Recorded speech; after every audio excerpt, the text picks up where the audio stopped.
नमस्कार साथियों, मैं ओम प्रकाश। आप देख रहे हैं हमारा यूट्यूब चैनल ओम प्रकाश अलवर। साथियों, आज जो बात मैं आपको बताने जा रहा हूँ वो वर्तमान समय में बिल्कुल सही साबित होती है। साथियों, किसी गांव में एक गरीब व्यक्ति रहता था। उसके पास उसके एक बेटा और एक बेटी थे। मज़दूरी करता था, कड़ी मेहनत करता था और इस तरह से करके उसने अपने पास में 10,000 रुपये इकट्ठे कर लिए।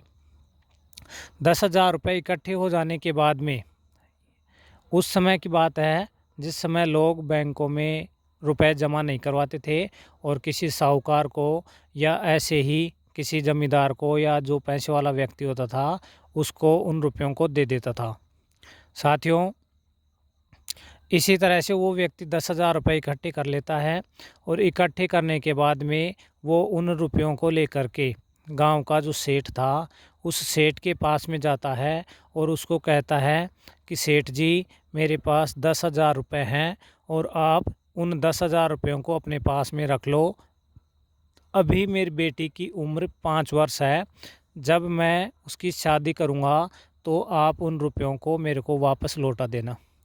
सेठ जी ने कहा कि ये तो सीधा आदमी है, सोचा उसने मन में और कहा कि ठीक है, मैं आपके रुपए तो ले लूँगा लेकिन बदले में किसी भी प्रकार का ब्याज नहीं दूँगा।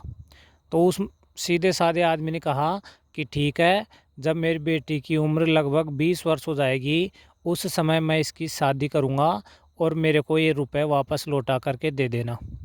साथियों, उस सीधे साधे आदमी ने सेठ जी को 10,000 रुपये दे दिए। समय बीतता रहा, उसकी बेटी की उम्र 19-20 वर्ष हो गई।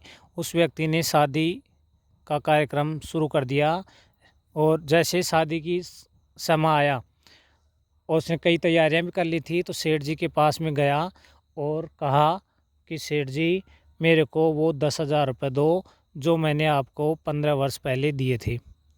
तो सेठ जी ने कहा कि अरे, तुमने मेरे को वो रुपए कब दिए थे? तुम्हारे पास वो रुपए कहाँ से आए? इतने रुपए तुम्हारे पास में कहाँ से आएंगे?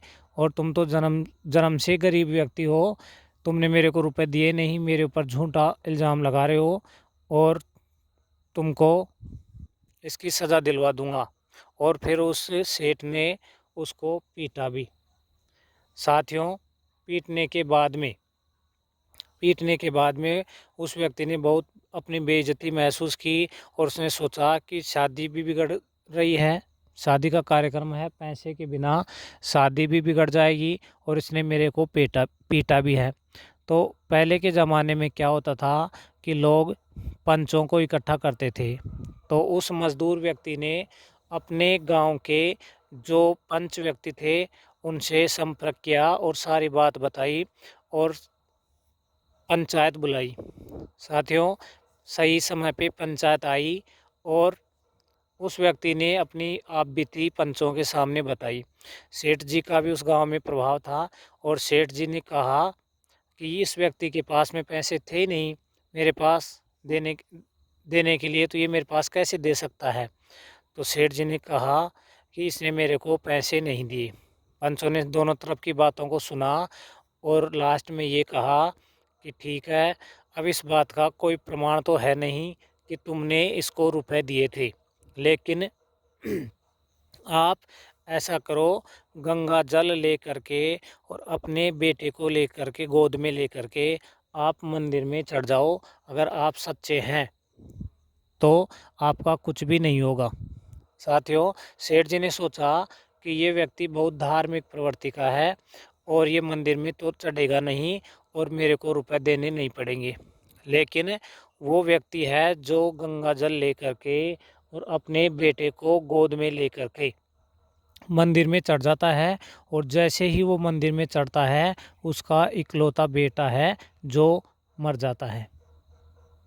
तो पंचों ने कहा कि ये व्यक्ति है जो झूठ बोल रहा था, इस कारण से ही इसका बेटा है जो मर गया। साथियों, वो व्यक्ति बहुत दुखी होता है। एक तरफ तो उसका इकलौता बेटा मर जाता है, उसकी बेइज्जती हो जाती है, बेटी की शादी रुक जाती है, सेठ से उसकी पिटाई भी हो जाती है, तो वो बहुत दुखी होता है और वो मन में सोचता है कि इस गांव में अब हमारा रहना उचित नहीं है, इसलिए मेरे को इस गांव को छोड़ देना चाहिए। ये कह कर के अपने बेटे का जो मृत शरीर था उसको अपनी गोद में लेकर के वो उसकी बेटी और उसकी घरवाली हैं जो चल देते हैं। चलते जाते हैं, रास्ते में उनको 4 व्यक्ति मिलते हैं। सबसे आगे आगे जो थे वो थे सतयुग, उनके पीछे थे जो थे त्रेता युग, उनसे पीछे थे द्वापर युग और उनसे पीछे थे जो कलयुग थे। वो थोड़े थोड़े दूरी के ऊपर चल रहे थे, तो आगे आगे चल रहे थे वो थे सतयुग।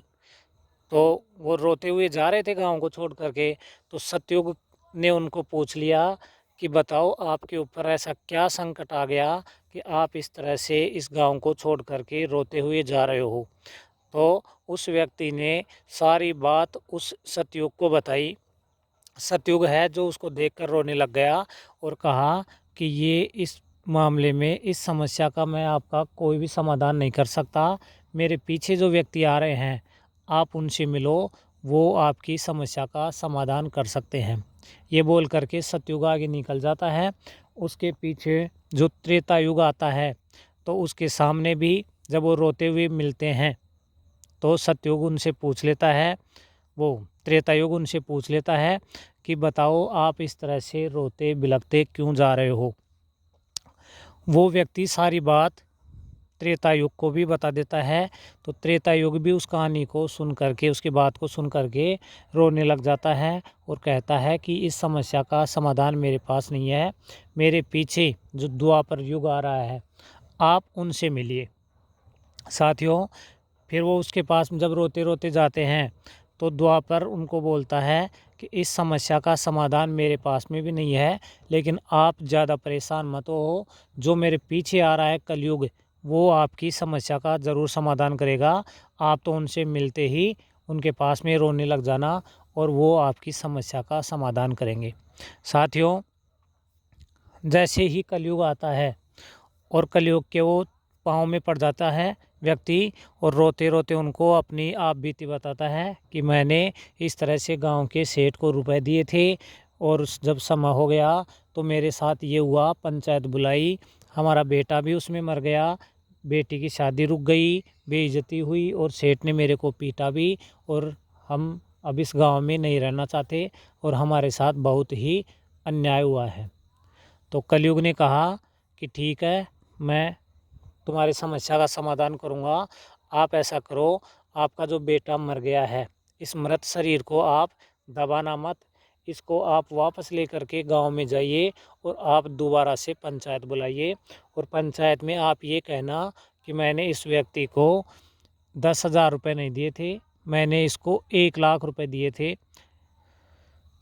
ये कहना आप, यानी आप उस गांव की पंचायत नहीं, आसपास के जितने भी गांव हैं उन सब के पंचायत पंचों को आप बुलाना। साथियों, ये बोल करके कलयुग वहाँ से चले जाते हैं और वो व्यक्ति कलयुग की बातों को मान करके आसपास के जितने भी गांव थे उन सब के गाँव के पंचों से वो मिलता है और मिल करके स्थान तय कर लेते हैं कि उस स्थान पर इतने तारीख को इस दिन महापंचायत रहेगी। साथियों, महापंचायत इकट्ठी होती है, उस गांव के पंच जो पहले इकट्ठे हुए थे वो तो आते ही हैं, उनके साथ साथ अन्य गांवों के पंच भी इकट्ठे हो जाते हैं और इकट्ठा होने के बाद में वो व्यक्ति कहता है कि मेरे से उस समय कहते समय भूल हो गई, इन्होंने मेरे से 10,000 रुपये नहीं लिए थे, 1,00,000 रुपये लिए थे, मेरे से उस समय कहने में भूल हो गई, मैं गांव का भोला वाला और सीधा व्यक्ति हूँ। साथियों, ये कह कर के वो व्यक्ति है जिसको वो पंच कहते हैं कि ठीक है, आप अपने इस बेटे को लेकर के जो लाश के रूप में था इसको लेकर के मंदिर में चढ़ जाइए। अगर आप सही थे तो ये बच्चा है जो ठीक फिर से जीवित हो जाएगा और अगर आप झूठ बोल रहे हैं तो इसका कुछ भी नहीं होगा। साथियों, उन सब व्यक्तियों के ऊपर कलयुग का प्रभाव हो रहा था। वो व्यक्ति अपने बेटे की मृत लाश को लेकर के मंदिर में चढ़ जाता है। जैसे ही मंदिर में वो भगवान की मूर्ति के सामने जाता है और उसका बच्चा है, जो बेटा है, वो जीवित हो जाता है। जीवित हो जाता है तो पंच हैं जो उस सेठ को कहते हैं कि तुमने इसका 1 लाख रुपये लिया था और जुर्माना ये है कि अब 1 लाख रुपये और उनका ब्याज जोड़ करके इस व्यक्ति को देना, नहीं तो आपको गांव से बाहर कर दिया जाएगा और गांव में आपकी जो भी संपत्ति है उस संपत्ति को भी जब्त कर लिया जाएगा। सेठ है जो रोने लग गया और उसने कहा कि नहीं नहीं, मैं झूठ बोल रहा था, मेरे को इसने 10,000 रुपये दिए थे, लेकिन मैं तो लोभ में लालच में आ गया था। लेकिन पंचों ने कहा कि नहीं, अब तुमको ये सज़ा दी जाती है कि 1 लाख रुपये और जितने समय तक तुमने इसके रुपयों को रखा है उन सब का ब्याज तुमको लौटाना पड़ेगा। पंचायत का फैसला सुना दिया जाता है। पंच अपने अपने गांव में चले जाते हैं।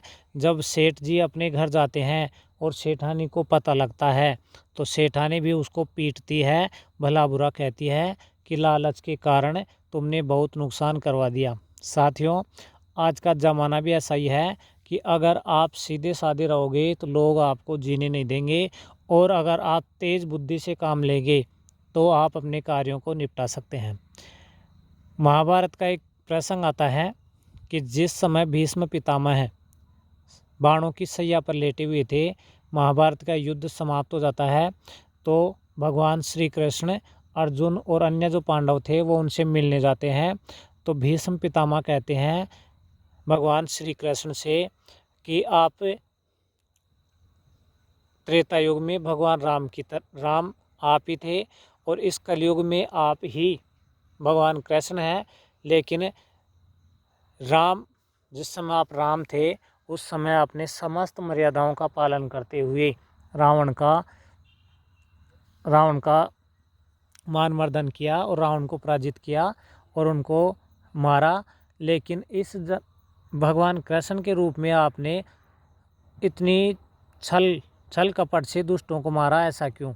तो भगवान कृष्ण बोलते हैं कि हे भीष्म पितामह, वो त्रेता युग था, उसमें केवल रावण ही पापी था, लेकिन ये कलयुग है, इसमें हर व्यक्ति पापी है। इसलिए समय समय के हिसाब से व्यक्ति को बदल जाना चाहिए और हमें भी अपने कार्यों को तरकीब से सुलझा लेना चाहिए। जय हिंद, जय भारत। आपको ये हमारी कहानी कैसी लगी कमेंट बॉक्स में ज़रूर लिखना। भारत माता की जय।